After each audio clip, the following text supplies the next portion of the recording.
Okay. And we're making sugar cookies today for diversion during stressful times, which shall be remaining nameless. 2/3 cup of sugar, Okay. 2 sticks of butter, a pinch of salt. I also need 1 egg. You always have a bowl sitting out on your counter with a Excellent. piece of paper towel in it, and Okay. that's your trash bowl. As opposed to using a Sharpie, if there's paper towel in the bowl, You know it's your trash bowl. We have this very interested girl, this girl who's riveted. They're hoping something might fall on the floor. 1 teaspoon of vanilla extract. It smells so good on your Your hands. good perfume. 2.5 cups of flour. No question about what this is. I just want to show you when you have somebody who's a professional cook and food writer and they look in your pantry, they can't help it. They will organize the whole thing. I filmed the list, so it must remain this way. Okay, so what did I miss? I'm just going to lift up the flour and sort of aerate it. Can we talk about sifting versus not sifting? When does Well, one our sift? parents sifted because I think the flour was heavier. I never sift. I still have my mother's sifter from growing up. My mother's sifter. I don't know Okay. when to use it. It has rust at the edges. Ditto. It's very charming. This is what's called a mise en place. Everything is in its place. Uh-huh. So we have 1 egg with a teaspoon of vanilla, 2/3 cup of sugar, 2.5 cups With salt in it. with a pinch of salt, 2.5 cups of flour. Oh, this is very important, girls. Don't do what I always do. Rip it in an uneven and stupid way. Take the edges just like that. Make yourself something that fits. And this Okay. was your mother's recipe, correct? Yes, and my mother got the recipe from the back of the Spritz box. Spritz? Undoubtedly came from the butter people, trying to promote butter. I call this a mise plate because the things go on the plate. The butter's been sitting out overnight. Beautiful overnight, KitchenAid. girls, overnight. The mixer's on medium. And here we go. Very little bit at a time. Now this is the moment when you can add the rind of a grated orange, a grated lemon. I'm turning the bowl. I'm not turning myself inside out. I'm turning the bowl. If I put my finger in the butter, I don't want to feel the sugar. So now I'm going to add the egg Very exciting. and the vanilla. Rebecca has the idea that this is going to 5 people, and if it goes viral, I'll be really upset. But you did put on lipstick. I did put on lipstick. I want you to see it's slightly curdled because there's so much fat. There's the fat from the egg, the fat from the mixer. What do we have to do about that? Absolutely nothing. It looks a little like cheese curds, which are very, very delicious. Now you go back and you check your list again. 2 sticks of butter, 2/3 of a cup of sugar, a teaspoon of salt, an egg lightly beaten. Did you That's beat the egg lightly before you put it in? No, I didn't. I shouldn't have asked you that. Okay, I'm adding the flour to Yeah. the butter gradually. Yeah. Okay, so it's halfway in. I do everything fast, and it's sort of okay. Whereas you take the time, and it's perfect. What am I in a rush for? Take everything off of here. So now I'm going to add the rest of the flour. Tea. Here's 2 sugar cookies. Pretty soon we'll all be saving tea bags. You can hear the mixer is changing tune. Yes.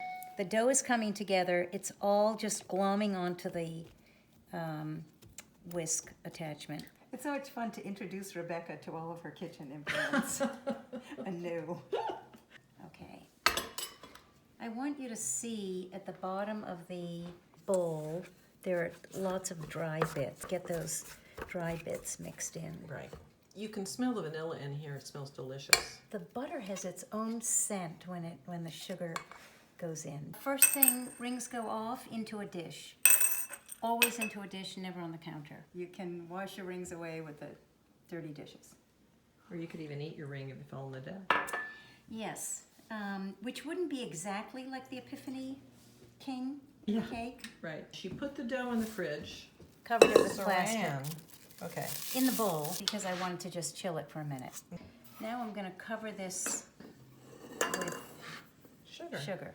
Roll the dough into small walnuts and just drop them on there. take a teaspoon. So this is the way my mother did it. For many years, my mother made cookies one recipe at a time. I remember once for a wedding, happened to be mine.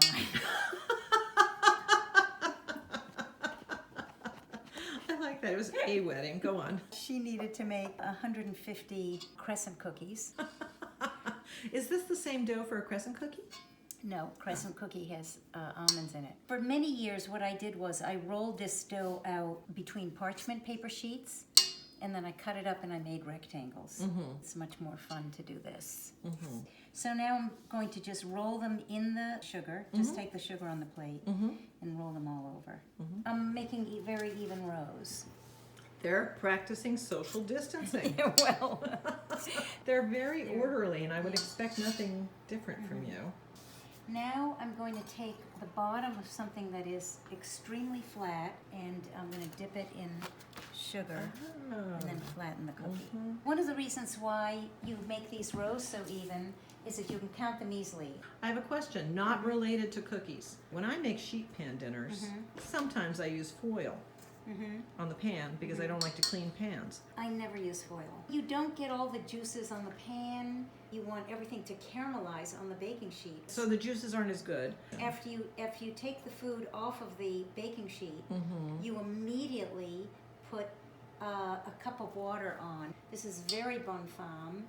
A bonne femme is a thrifty housewife, but not somebody whose thrift makes you ill, like they're just miser. Cheap. It's somebody who is just clever. So you take that cup of liquid or whatever it is that just covers your Waiting patiently. baking sheet. And Anything could fall at any time. Go on, yes. And you tip it into a bowl, and that's your stock for your next soup. Uh-huh. And it doesn't really matter What? what's You don't in use there. it in the meal you've just cooked? Well, you can if you want, but if there are juices at the edge of the pan, you just spoon them onto your dish. Right. So you're saying you literally put that in a container and you mark it with a Sharpie and say this is for stock? Yes, and that's my stock. That's why every time I make soup, it tastes different. I made the Cable House meatloaf and I had extra sauce. I put that sauce in a thing and I put it in the freezer and it said meatloaf sauce. And she put the meatloaf sauce in the soup and everyone was raving and thought it was fantastic. Who would do that? She did it. It was delicious. I would never have thought of putting meatloaf sauce in a lentil soup When I before. cleaned out the freezer, I saw all these little packages of things. And I thought, okay, no one is ever using meatloaf sauce in this household. So I'm using it while I'm here. The only reason I'm saving these things is because I've tried to change my ways. So I'll tell you a tea bag story. When I was growing up, my parents would make tea after every dinner. They'd put a bowl of tea bags on the table, and someone would take a tea bag and use it, and then say to the person beside them, would you like a new tea bag or would you like to use this one? And the person always said, oh, I'll use that one. That's how it went down the table. Nobody would say, I need a new tea bag. The adults were all raised during the Depression, and they taught their kids to just use the tea bag that's handed you. Bake, 350, start. Take these, and I'm going to really flatten them. This is a system I would never buy.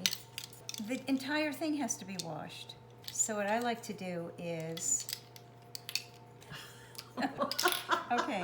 Separately? Yeah. Oh my God. Well, how about if you put them all in a Ziploc bag? Okay. Technically, those are done. They're they're- barely brown. Barely Yeah, brown. yeah. And how many minutes were they? 20. Do you Still believe in good. eating hot cookies? I believe in eating raw cookies. Give me your opinion on raw cookie dough. Just wait 15 minutes.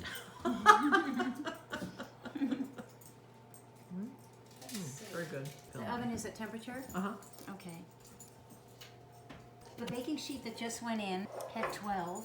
The second one had 15. And the third one, 15 as well. But what are you going to do with that note? Oops, sorry. You're writing it on the printed out paper. Yeah. You're not always just looking on your phone. Where would you save those pieces of paper? I would save them in a sheet of film and put them in a spiral bound book. You have 7 spiral bound books. I have them by year. This is the Mount Everest of kitchen organization. Tell them what happened when you put a picture of your refrigerator online. Every Monday morning, and there would be like 5 containers of yogurt to take to work, because there were many years where I took breakfast and lunch and sometimes supper. I would not get boiling water at the Globe because they didn't wash the tank. It didn't taste very good. You brought boiling water from home? In a thermos. Wow. And my own tea bag. My own tea bags, of course. So, this is so so on entertaining. Monday mornings we would photograph the You and Steve, honey? fridge. And everything was very organized, and I would put it online and then say refrigerator week of something. And I got so many notes to say how obnoxious it was that I had to stop. And you were really just trying to show people it can be done. Yes, but they weren't appreciative. Now, every Tom, Dick, and Harry posts a refrigerator. Amy started the pantry organization, and I was so grateful. And then Miss J came in and continued it. And one of the things I learned is that I had 5 bottles of vanilla, of which 4 were unopened. What are some other things that I learned? You have And 8 a lot of pounds of ground beef in various parts of the freezer. This happens because I'm at the store, I see the ground beef, I think, do we have ground beef? I'm not sure, and that happens over and over. 7 pounds of rice, 15 cans of various Tex-Mex, chilies, salsa. I think I might make Mexican food. On the plus side, we could open a paper towel store. We weren't hoarding. It's just how you operate. It's due to forgetfulness that, it's a diagnosis that needs to be carefully examined. Is it hoarding or is it forgetfulness? The cookies came out. This is the second Okay. batch. Okay, these I like. Yeah, I like the way they look. I like they're they're crispy. brown around the edges. They're crispy. The sugar's melted at the top. These are really nice. Get to work. If you can find it, you can have it. Get to work. Beautiful girls. I always line cookies up on their sides when I serve them. And I'm going to put it on portrait mode. I'm going to turn out all the lights. These are very good. Yeah. And you know what? It's 12:30 and I haven't had breakfast yet. Well, I'll just follow her in there because cinema verite and all. You never know what might happen in another room. You'd think that we would make Moscow mules, but we don't. I want you to know that by virtue of watching this, you have signed up for a focus group in which we are going to ask you what you think of the video, Yes, whether we should continue to do more, and for our fans. Are you horrified? Are you fans? How are you doing? It hadn't crossed my mind they wouldn't be our fans. Okay. My mother made cookies one recipe at a time. I remember once for a wedding, happened to be mine.